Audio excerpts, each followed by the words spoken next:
नमस्कार। Mantras for mental awakening के पहले प्रकरण में आप सबका स्वागत है। अनेक बार हमारे कार्यों में कोई रुकावट, कोई बाधा इत्यादि प्रतीत होती है। क्या आपको कार्यों में विघ्न होने का भय रहता है? क्या विघ्नों के भय के कारण आप तनाव में रहते हैं, सो नहीं पाते हैं, कार्य प्रारंभ नहीं कर पाते हैं अथवा कार्य पूर्ण नहीं कर पाते? यदि हाँ, तो आइए विघ्न भय से मुक्ति के लिए जानते हैं संकटनाशन गणेश स्तोत्र के बारे में। इस स्तोत्र में श्री गणेश जी के 12 दिव्य नामों का स्मरण है। स्तोत्र की फलश्रुति के अनुसार इस स्तोत्र का प्रतिदिन 3 बार पाठ करने से विघ्न भय से मुक्ति मिलती है और सब सिद्धियां प्राप्त होती हैं। साथ ही विद्या चाहने वाले को विद्या, धन चाहने वाले को धन, संतान चाहने वाले को संतान, मोक्ष चाहने वाले को मोक्ष मिलता है। तो आइए संकटनाशन गणेश स्तोत्र को अर्थ सहित जानने का प्रयास करते हैं।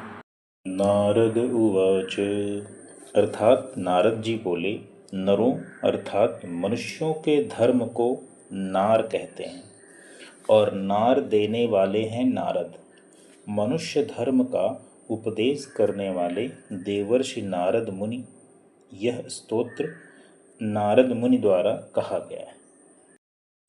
प्रणम्य शिरसा देवं गौरीपुत्रं विनायकं भक्तावासं स्मरेन्नित्य मायु कामर्थ सिद्धये। अर्थात गौरी के पुत्र विनायक को सिर झुकाकर प्रणाम करके आयु कामना और अर्थ की सिद्धि के लिए उन भक्तों के निवास का नित्य स्मरण करना चाहिए। प्रथमं वक्रतुंडं च एकदन्तं द्वितीयकं तृतीयं कृष्णपिंगाक्षं गजवक्त्रं चतुर्थकम्। श्लोक में प्रथम नाम वक्रतुंड वर्णित है। वक्र अर्थात टेढ़ा, तुंड अर्थात सूंड। जिनकी सूंड टेढ़ी है वह अर्थात वक्रतुंड। मुद्गल पुराण के अनुसार वक्र माया का बिंब है और तुंड से उसका नाश करने वाले हैं वक्रतुंड। प्रस्तुत श्लोक में दूसरा नाम वर्णित है एक दंत अर्थात एक दांत वाले। ब्रह्मवैवर्त पुराण के अनुसार एक अर्थात प्रधान और दंत अर्थात बल। इस प्रकार एक दंत का अर्थ है प्रधान बली अर्थात सर्वशक्तिमान, सबसे बलवान। प्रस्तुत श्लोक में तीसरा नाम वर्णित है कृष्ण पिंगाक्ष अर्थात काली और भूरी आँख वाले। कृष्ण नेत्र और पिंगाक्ष यह दोनों भगवान शिव के नाम हैं। अतः यह नाम भगवान गणपति के शिवत्व होने का प्रतीक है। श्लोक में चौथा नाम वर्णित है गजवक्त्र अर्थात जिनका हाथी का मुंह है। ब्रह्म रस है और इस रस से मत्त गज ही गणेश का वक्त्र अर्थात सिर है। ज्ञानेश्वरी के अनुसार श्री गणेश जी का मस्तक महामंडल ओंकार है, ओम का मकार है। लंबोदरं पंचमं च षष्ठं विकटमेव च सप्तमं विघ्नराजं च धूम्रवर्णं तथाष्टमम्। इस श्लोक में गणेश जी का पांचवा नाम लंबोदर अर्थात बड़े पेट वाले वर्णित है। लंबोदर अर्थात लटकते हुए अथवा विशाल उदर वाले। गणेश पुराण के अनुसार श्री गणेश के उदर में प्रत्येक रोम में एक एक ब्रह्मांड है। 14 भुवन प्रतिष्ठित हैं। ज्ञानेश्वरी के अनुसार श्री गणेश का विशाल उदर ओम का उकार है। इस श्लोक में गणेश जी का छठा नाम विकट अर्थात विकराल अथवा विशाल है। जिनके उदर के एक एक रोम में एक एक ब्रह्मांड हो, उनका संपूर्ण रूप कितना विशाल होगा, विकराल होगा। इस श्लोक में गणेश जी का सातवां नाम विघ्न राजेंद्र अर्थात विघ्नों पर शासन करने वाले राजाओं के भी राजा श्री गणेश जी न केवल विघ्नराज हैं अपितु विघ्न राजाधिराज भी हैं। इस श्लोक में गणेश जी का 8वां नाम धूम्रवर्ण वर्णित है, अर्थात धुएं के धूसर वर्ण वाले। मुद्गल पुराण के अनुसार वक्रतुंड, एकदंत, महोदर, गजानन, लंबोदर, विकट, विघ्नराज और धूम्रवर्ण ये श्री गणेश जी के 8 अवतार हैं। इस स्तोत्र के पहले 8 नामों में महोदर अवतार को छोड़कर मुद्गल पुराण में उल्लिखित अन्य 7 अवतारों के नाम उसी क्रम से आते हैं। नवमं भालचंद्रं च दशमं तु विनायकम् एकादशं गणपतिं द्वादशं तु गजाननम्। इस श्लोक में गणेश जी का अगला नाम भालचंद्र है, अर्थात जिनके ललाट पर चंद्रमा सुशोभित है। और श्लोक में अगला नाम विनायक, अर्थात विघ्न विनायक, विघ्नों को हटाने वाले विनायक, अर्थात विशेष नायक, विशेष नेता और विनायक अर्थात स्वरूप आचार्य। श्लोक में गणेश जी का 11वां नाम गणपति अर्थात गणों के स्वामी। जो गिने जाएं उन्हें कहते हैं गण अर्थात समूह। जो रक्षा करे उसे कहते हैं पति अर्थात स्वामी। गणों के अर्थात देव समूहों के पति स्वामी हैं गणपति। ब्रह्मवैवर्त पुराण के अनुसार देवगणों के ईश अथवा स्वामी होने के कारण इनका नाम गणेश भी है। और इस श्लोक में 12वां नाम गजानन। गजानन अर्थात हाथी के समान मुँह वाले। यह नाम गणेश जी के चौथे नाम गजवक्त्र का पर्याय है। आध्यात्मिक अर्थ वही है। ब्रह्मरूपी रस से मत्त जिनकी बुद्धि है वे हैं गजानन। इस प्रकार 12 नाम हुए वक्रतुंड, एकदंत, कृष्णपिंगाक्ष, गजवक्त्र, लंबोदर, विकट, विघ्नराजेंद्र, धूम्रवर्ण, भालचंद्र, विनायक, गणपति और गजानन।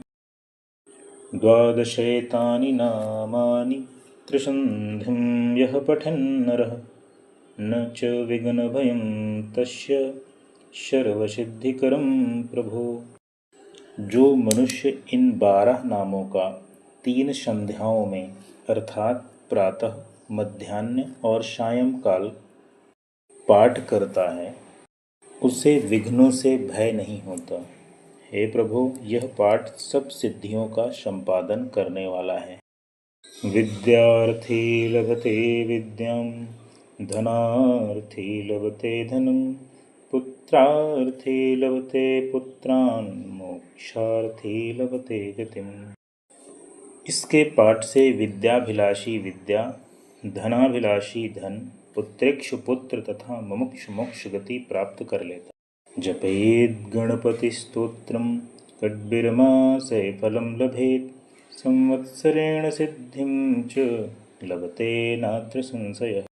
इस गणपति स्तोत्र के जाप से 6 मास में साधक मनोवांछित फल पाता है तथा 1 वर्ष में पूर्ण सिद्धि प्राप्त करता है, इसमें कोई संदेह नहीं है। अष्टभ्यो ब्राह्मणेभ्यश्च लिखित्वा यः समर्पयेत् तस्य विद्या भवेत् सर्वा गणेशस्य प्रसादतः। जो मनुष्य इस स्तोत्र को लिखकर 8 ब्राह्मणों को समर्पित करता है, श्री गणेश जी की प्रसन्नता से उसे सब प्रकार की विद्या प्राप्त हो जाती है। इति श्री नारद पुराणे संकटनाशन गणेश स्तोत्रम संपूर्णम्।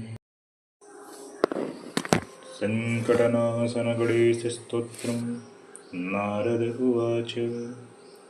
प्रणम्य शिरसा देवं गौरीपुत्रं विनायकं, भक्तावासं स्मरेन्नित्यमायुः कामार्थसिद्धये।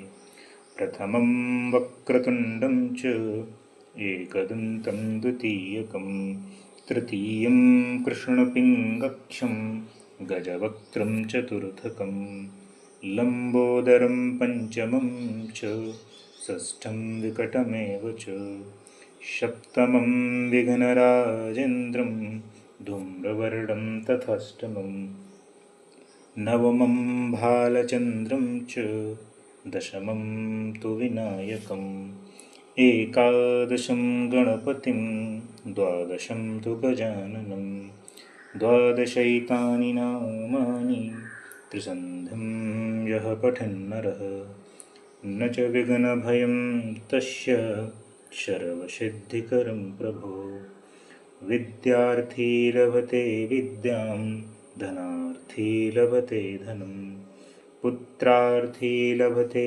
पुत्रान् मोक्षार्थी लभते गतिं जपेत् गणपतिस्तोत्रं षड्भिर्माशय फलं लभेत् संवत्सरेण सिद्धिं च लभते नात्र संशयः अष्टभ्यो ब्राह्मणेभ्यश्च लिखित्वा यः समर्पयेत् तस्य विद्या भवेत् सर्वा गणेशस्य प्रसादतः इति श्रीनारदपुराणे संकटनाशनगणेशस्तोत्रं संपूर्णम्।